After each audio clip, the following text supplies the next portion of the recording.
Hello everyone, ready হয়েছিলাম বান্ধবীর বার্থডেতে যাওয়ার জন্য।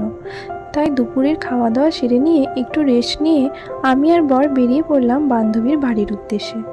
বান্ধবী জানতো না যে আমি যাব বলে, কারণ সেদিন আমাদের বাড়িতে ছিল কালী পূজা। তাই ও জানতো যে শুধুমাত্র ওর দাদাভাই মানে আমার বরই যাবে। তারপর যখন দেখলো যে আমি গিয়েছি তখন ও সত্যি খুবই খুশি হয়েছিল। তারপর আমরা যাওয়ার পর কাকিমা আমাদের মিষ্টি আর পায়েস দিয়েছিল। আসলে কাকিমা আমাদের আরও অনেক কিছু আইটেম দিয়েছিল, কিন্তু আমরা সবই তুলে দিতে বলেছিলাম, শুধুমাত্র মিষ্টি আর পায়েসটা রেখেছিলাম, কারণ তার একটু আগেই আমরা বাড়ি থেকে খেয়ে বেরিয়েছিলাম। আর এই হচ্ছে আজকের বার্থডে গার্ল। এরপর হলো গিফট দেওয়ার পালা।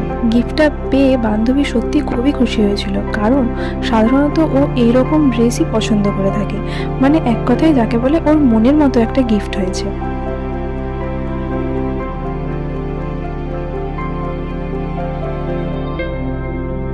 যেহেতু সেদিন আমাদের বাড়িতে কালী পূজা ছিল, তাই তারপর বান্ধবীকে সাথে করে নিয়ে চলে এলাম বাড়িতে। তারপর সন্ধেবেলা আমরা সব বান্ধবীরা মিলে বসে অনেক আড্ডা দিলাম ও অনেক মজা করলাম।